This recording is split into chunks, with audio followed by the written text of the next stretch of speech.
آپ نے کفے پا کی بات کی، اعلیٰ نے کہا کھائی قرآن خاکے گزر کی قسم،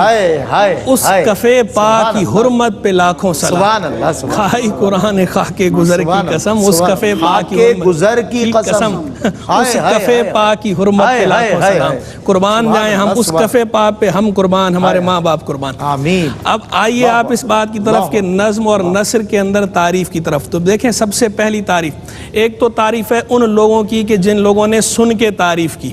پھر ایک ہے تعریف ان لوگوں کی جنہوں نے دیکھ کے تعریف کی۔ تو وہ پیاری ہستیاں کہ جنہوں نے محبوب کریم علیہ السلام کا جلوہ اس دنیا میں اپنی ظاہری آنکھوں سے دیکھا، جنہیں اللہ نے چنا، خدا کس پیار سے انہیں دیکھتا ہے، جو آنکھیں ہیں محو لقائے محمد صلی اللہ علیہ وسلم، یعنی صحابہ کرام۔ صحابہ کرام کی طرف آئیے، دیکھیے سرکار علیہ السلام کے سراپے کیا اور آپ کے حسن کی بات، انہوں نے حسن مطلق کی بات کس طرح کی۔ حضرت براء بن عازب رضی اللہ تعالیٰ عنہ، ان سے ایک مرتبہ کسی نے پوچھا کہ حضور جان عالم علیہ السلام کا رخ زیبا کیا سیف کی طرح تھا، یعنی تلوار کی طرح؟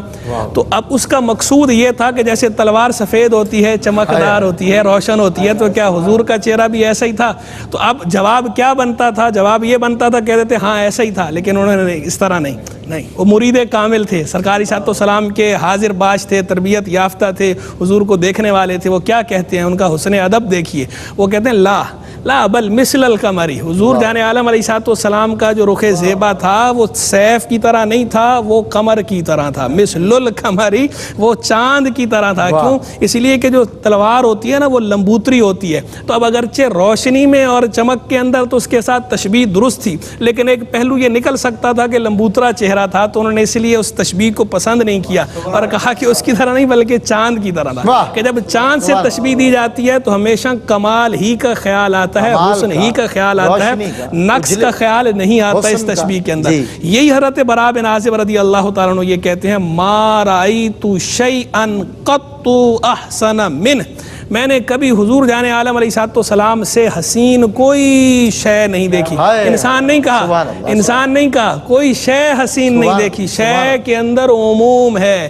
یہ مناظر قدرت ہیں، کتنے حسین مناظر ہوتے ہیں، وہ سارے بھی اس کے اندر شامل ہیں، داخل ہیں، کہ وہ کہہ رہے ہیں ما رأیت شیئا قط احسن منہ، کبھی آپ سے حسین کوئی شے دیکھی نہیں۔ دل کے تار چھیڑے جا رہے ہیں مستقل، آپ نے پھر مطلع اور مقطع کہہ دیا،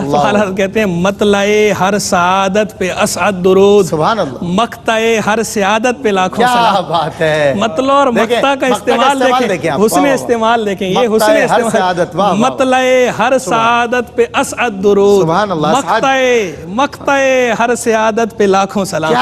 ساری سعادت یہیں ختم اور ہر سعادت کا طلوع یہیں سے ہے۔ مقطع کا استعمال بڑا کمال، سبحان اللہ، مطلع کا بھی نبوت پہ بے حد درود، ختم دور رسالت پہ لاکھوں سلام۔ تو میں عرض کر رہا تھا کہ صحابہ کرام رضوان جنہوں نے دیکھا ہے وہ حضور جان عالم علیہ السلام کا حسن کو کس طرح بیان کر رہے ہیں۔ یہ میں جان بوجھ کے نثر کی مثالیں اس لیے دے رہا ہوں صحابہ کرام کی کہ شعر کے بارے میں کوئی کہہ سکتا ہے کہ شعر میں مبالغہ آرائی کی جاتی ہے، اشعار کے اندر ہوتا ہے کہ استعارے ہوتے ہیں، تشبیہات ہوتی ہیں اور مبالغہ مقصود ہوتا ہے، تو وہ تعریفیں کی جاتی ہیں، تو ہو سکتا ہے کسی نے مبالغہ کر دیا، اگرچہ یہاں تو مبالغہ کیا ہے، یہاں تو حقیقت ہے، جو بھی ہے حقیقت ہی کا بیان ہے۔ لیکن نثر کے بارے میں تو عرب سادہ لوگ تھے نا، نثر تو ان کی سادی تھی۔ یہ دیکھیں وہ نثر کے اندر حضور کے بارے میں کیا الفاظ کہہ رہے ہیں، حضور جان علیہ السلام کو کس طرح تعبیر کرتے ہیں۔ سیدنا مولا علی کرم اللہ تعالی وجہ الکریم شیر خدا، وہ کیا کہتے ہیں لم ارى قبلہ ولا بعدہ مثلہ، میں نے کبھی نبی کریم علیہ السلام سے پہلے بھی ان جیسا نہیں دیکھا، ان کے بعد بھی ان جیسا نہیں دیکھا۔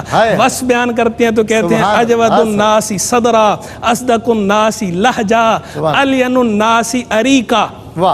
وہ کہتے ہیں کہ سینے کے اعتبار سے سب سے بڑھ کر سخی ہیں، سب سے بڑھ کر سخی دل والے ہیں، لہجے کے اعتبار سے سب سے بڑھ کر سچے ہیں، کلام میں سب سے سچے ہیں، طبیعت الین الناس اریکا، اور طبیعت کے اندر سب سے بڑھ کر نرم ہیں، سچے بھی ہیں اور نرم بھی ہیں، ورنہ بعض اوقات سچے جو ہے وہ تند خو ہو جاتے ہیں، وہ سچائی اور راستی کی محبت میں تھوڑا تند خوئی کی طرف مائل ہو جاتے ہیں۔ یہ سرکار علیہ السلام کا حسن دیکھیں، یہ سرکار کا کمال ہے، کہ سچے بھی ہیں اور نرم بھی ہیں، الین ہیں، الین الناس یریکا، سب سے بڑھ کر نرم دل۔ وہ صحابی کیا کہتے ہیں حضور جان عالم علیہ السلام کا رخ زیبا، وہ کہتے ہیں یتلالع وجہہ تلالع القمر لیلۃ البدر، حضور کا چہرہ مبارک یوں چمکتا تھا جس طرح 14ویں رات میں 14ویں کا چاند چمکتا ہے۔ حضرت جابر بن سمرہ رضی اللہ تعالیٰ عنہ کی وہ حدیث جو کہتے ہیں میں نے سرکار علیہ السلام کو دیکھا فی لیلۃ اذہیان، چاندنی رات میں، وعلیہ حلۃ حمراء، حضور جان عالم علیہ السلام نے سرخ حلہ زیب بدن فرمایا ہوا تھا، فجعلت انظر الیہ وللقمر، تو میں حضور کو دیکھنے لگا اور چاند کو دیکھنے لگا، یعنی کبھی حضور کو دیکھتا ہوں کبھی چاند کو دیکھتا ہوں اور دیکھ رہا ہوں کہ زیادہ حسین کون ہے، پھر نتیجہ کیا نکالتے ہیں، رزلٹ کیا ہے، فیصلہ کیا دیتے ہیں، کہتے ہیں فَلَهُوَ عِنْدِي أَحْسَنُ مِنَ الْقَمَرِ، میرے نزدیک اللہ کی قسم یہ قمر سے بڑھ کر حسین تھے، قمر سے احسن تھے۔ وہ اعلیٰ حضرت امام اہل سنت نے کیا پیاری بات کی، اعلیٰ حضرت کہتے ہیں حور سے کیا کہیں، موسیٰ سے مگر عرض کریں کہ ہے خود حسن ازل طالب جانان عرب، صلی اللہ تعالی علیہ وسلم۔ سبحان اللہ مفتی صاحب، بہت خوب ماشاءاللہ۔